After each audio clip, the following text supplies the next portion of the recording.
Viewers, welcome back to my channel. आज हम start कर रहे हैं 8th क्लास का एक्सरसाइज 2.1 का क्वेश्चन नंबर 1।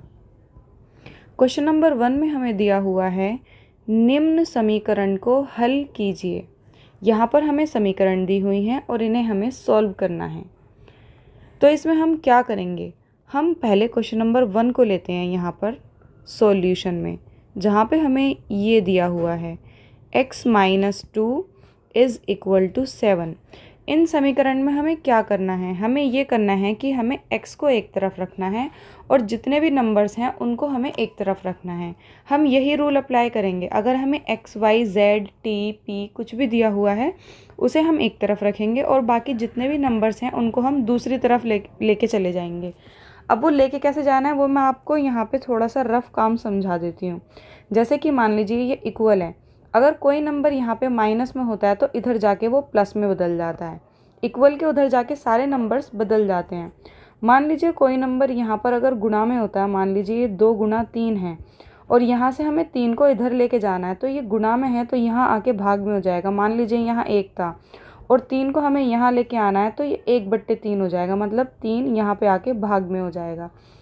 अगर यहाँ पे कोई नंबर प्लस में होगा, मान लीजिए यहाँ पे 2 था, अब इस 2 को हमें यहाँ पे लेके जाना है इधर की तरफ, तो ये 2 यहाँ आके माइनस का हो जाएगा, -2 लिखेंगे। वैसे ही अगर यहाँ पे कोई संख्या डिवाइड में होगी, मान लीजिए ये 2 यहाँ पे डिवाइड में था 1/2, इसको हम यहाँ लेके जाएंगे तो यहाँ पर ये आके गुणा में हो जाएगा। ऐसे ये 2 पहले से था और ये इसको यहाँ लेके जाएंगे तो गुणा में हो जाएगा। मतलब इक्वल के उधर कोई भी नंबर जाता है तो वो बदल जाता है, प्लस माइनस में बदल जाता है, माइनस प्लस में, गुणा भाग में बदल जाता है और भाग गुणा में। इस तरीके से नंबर बदल जाते हैं। और वैसे ही रूट भी बदल जाता है। ये अभी तो आपका है नहीं, आगे आएगा। रूट अगर रूट होता है तो उधर आके वो स्क्वायर में बदल जाता है और स्क्वायर होता है तो रूट में बदल जाता है। फ़िलहाल ये आपके इस चैप्टर में है नहीं। तो यहाँ पर हम क्या करेंगे, यहाँ पर हम यही करेंगे कि यहाँ पे हमें x को छोड़ना है सिर्फ, और इक्वल लगाएंगे। और 7 हमें यहाँ पर ये दिया हुआ ही है। अब ये माइनस का 2 कहाँ गया, ये माइनस का 2 है ना, तो इसको इक्वल के इधर लेके आ जाएंगे। तो ये माइनस को 2 किसका 2 बन जाएगा, प्लस का 2। अब x इज़ इक्वल टू हो जाएगा 7 और 2 प्लस के हैं दोनों, तो प्लस प्लस प्लस 7 और 2 कितने हो गए, 9। बस इक्वेशन हमारी सॉल्व हो गई। यही हमारा सॉल्यूशन है। इसके बाद हम इसके सेकंड पर आते हैं। सेकंड में हमें क्या दिया हुआ है, सेकंड में दिया हुआ है y + 3 इज़ इक्वल टू 10। तो यहाँ पर भी सेम करेंगे, जो y है उसको हम यहीं छोड़ देंगे, इक्वल लिखेंगे 10। अब ये प्लस का 3 है ना, तो इक्वल के उधर जाके किसका हो जाएगा, माइनस का 3, तो -3 लिख देंगे। y इज़ इक्वल टू 10 में से 3 गए, कितने बचे, 10 में से 3 गए 7। बस y इज़ इक्वल टू हो जाएगा 7 और यही हमारा आंसर हो जाएगा। इसके बाद हम इसके थर्ड पर आते हैं। थर्ड में हमें यहाँ पर दिया हुआ है ये 6 इज़ इक्वल टू z + 2। अब यहाँ पर देखिए हमें इक्वेशन थोड़ी सी उल्टी दे दी है। जैसे पहले यहाँ पे दिया हुआ था और इक्वल के बराबर यहाँ दिया हुआ था, वैसे यहाँ दे दिया है और z यहाँ पर दे दिया है। तो हमें कुछ नहीं करना, z को इस बार यहीं का यहीं छोड़ देंगे। जैसे ये 6 है तो इस 2 को इधर लेके आ जाएंगे, तो ये 2 इधर आके किसका बन जाएगा, माइनस का, क्योंकि प्लस में है। इक्वल लिखेंगे, यहाँ से क्या बचा, यहाँ से ये z बचा, तो z को ऐसे का ऐसे ही लिख देंगे। 6 में से 2 गए, कितने बचे, प्लस माइनस माइनस, 6 में से 2 गए तो यहाँ पर बचे 4। 4 इज़ इक्वल टू z लिखें हम, या फिर z इज़ इक्वल टू 4 लिखें, बात एक ही है। अब आपकी मर्ज़ी है, आप इसको ऐसे भी छोड़ सकते हैं और बाद में ऐसे भी कर सकते हैं। z is equal to 4। इसके बाद हम देखते हैं इसका फोर्थ में क्या दिया हुआ है। यहाँ पर फोर्थ में हमें ये दिया हुआ है 3/7 + x इज़ इक्वल टू 17/7। अब इसमें हमें क्या करना है, जैसे यहाँ पे हमें ये परिमेय संख्या दी हुई है यहाँ पे, जो कि बट्टे में है, और यहाँ पे खाली x है, तो इन दोनों को बराबर करने के लिए इसके नीचे कुछ नहीं है ना, तो इसके नीचे भी 1 लगा लेंगे। अब ये बन गया 3/7 + x/1 इज़ इक्वल टू 17/7। अब इसमें हम क्या करेंगे, जब हमारी सिचुएशन ऐसी आ जाती है इस टाइप की कि 2 परिमेय संख्याएं होती हैं ऐसे बट्टे वाली, और बीच में प्लस या माइनस होता है तो हमें एलसीएम लेना पड़ता है। एलसीएम कैसे लेते हैं, पहले एक लंबा सा बट्टा लगाएंगे, जो भी यहाँ पे संख्याएं दी हुई हैं उनका एलसीएम लेंगे। एलसीएम ऐसे लेते हैं जैसे 7 और 1 ऐसे कोमा लगा के आपको एलसीएम के अंदर रखने हैं। अब यहाँ पे ये दोनों जिसके भी टेबल में आते हैं उसका टेबल हमें पढ़ना है। तो ये दोनों किसी भी टेबल में अलग अलग आते हैं। 7 अपने ही टेबल में आता है और 1 अपने ही टेबल में। कोई भी संख्या ऐसी नहीं है कि दोनों आ जाएं।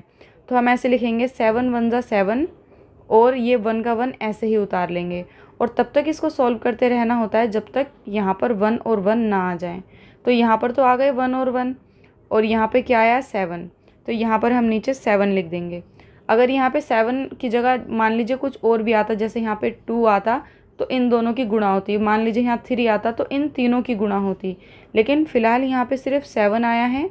ये तो हम इमेजिन कर रहे हैं, तो यहाँ पे सिर्फ 7 लिखना है। अब क्या करते हैं कि इसको इससे काटते हैं, ठीक है, मतलब 7 को 7 से काटेंगे, मन में काटेंगे, इतनी काटा पीटी नहीं करनी है। तो ये हो जाएगा 7 1 जा 7 और जितनी बार में जाता है उस संख्या को ऊपर वाली संख्या से मल्टीप्लाई करते हैं। तो 1 3 जा 3, फिर ये वाला साइन बीच का यहाँ लगाएंगे प्लस, और यहाँ पे भी ऐसे करेंगे। 1 को अगर 7 से काटेंगे तो कितनी बार जाएगा, 7 बार जाएगा। 1 7 जा 7 और फिर जो भी संख्या ये 7 आया है तो उसको ऊपर वाली संख्या से गुणा करेंगे। 7 को x से गुणा करेंगे तो क्या आएगा 7x, तो यहाँ लिखेंगे 7x और इज इक्वल टू हो जाएगा 17/7। अब यहाँ पर 3 + 7x को ऐसे ही छोड़ देंगे क्योंकि ये 3 है और ये x की संख्या, दोनों प्लस नहीं हो सकते। और नीचे जो ये 7 है इसको हम इक्वल के उधर लेके चले जाएंगे। यहाँ पे 17/7 पहले से दिया हुआ है ना।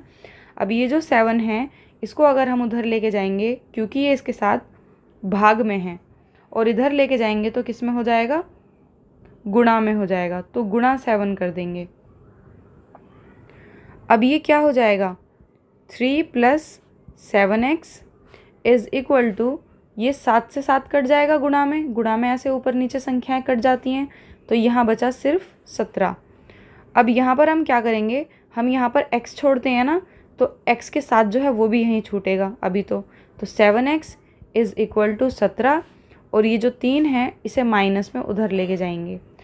हर एक इक्वेशन में हमें यही करना है कि x वाली संख्या को ही पहले छोड़ना है। ये रूल्स होते हैं ताकि आसानी से सॉल्व हो सके। अब क्या करना है, 7x इज इक्वल टू 17 में से 3 गए, कितने बचे 4 और यहाँ एक 14। अब x इज इक्वल टू 14 क्योंकि हमें x की ही तो वैल्यू निकालनी है लास्ट में। और ये जो 7 है ये x के साथ किस में है, इन दोनों के बीच में कोई साइन नहीं है, मतलब गुणा में है। और गुणा में होता है तो नीचे चले जाते हैं डिवाइड में। मैंने बताया था इक्वल के इधर आएगा तो डिवाइड में हो जाएगा। तो ये हो जाएगा 7 1 जा 7, 7 2 जा 14। तो x इज़ इक्वल टू कितना हो गया 2 और अपोन में 1 बचा है। अपोन में 1 लिखने की हमें ज़रूरत नहीं होती, तो 2 का 2 ही लिख सकते हैं। मतलब हम कह सकते हैं x इज़ इक्वल टू 2। ये हमारा आंसर हो जाएगा। इसके बाद हम आते हैं 5th पर। 5th में हमें क्या दिया हुआ है, हमें दिया हुआ है 6x इज़ इक्वल टू 12। तो इजी है, x को यहीं पे छोड़ देंगे और 12 का 12। अब 6 इसके साथ किस में है, मतलब कौन से साइन में है, तो x और 6 के बीच में कोई निशान नहीं है, तो मतलब गुणा में है। और जब गुणा में होते हैं तो इक्वल के इधर आके डिवाइड में हो जाते हैं, तो यहाँ पर बट्टे 6 हो जाएगा और ये कट जाएगा। 6 1 जा 6, 6 2 जा 12 और x इज़ इक्वल टू हो जाएगा 2। बस यही हमारा आंसर है। इसके बाद हम आते हैं क्वेश्चन नंबर 6 पर। क्वेश्चन नंबर 6 में हमें दिया हुआ है t/5 इज़ इक्वल टू 10। तो जैसे हमें x और y दिया हुआ था वैसे ही हमें यहाँ पे t दिया हुआ है, तो यहाँ पर हम t को छोड़ देंगे, यहाँ पर 10 ऐसे का ऐसे ही रहेगा। अब ये जो 5 है वो t के साथ किस में है, डिवाइड में है ना, भाग में। तो जब भाग में होते हैं तो बराबर के उधर लेके जाते हैं तो किस में हो जाता है, गुणा में हो जाता है। तो t को हमने यहीं छोड़ दिया, तो 5 को बराबर के उधर लेके जाएंगे तो ये गुणा में हो जाएगा। तो t इज़ इक्वल टू हो जाएगा 10 पंजे 50 और यही हमारा आंसर हो जाएगा, t इज़ इक्वल टू 50। इसी के साथ आपकी ये एक्सरसाइज कंप्लीट हो गई है। मिलते हैं एक्सरसाइज 2.2 में। अगर आपको वीडियो अच्छा लगा हो तो प्लीज़ वीडियो को लाइक करें, चैनल को सब्सक्राइब करें। मिलते हैं नेक्स्ट वीडियो में। Bye guys.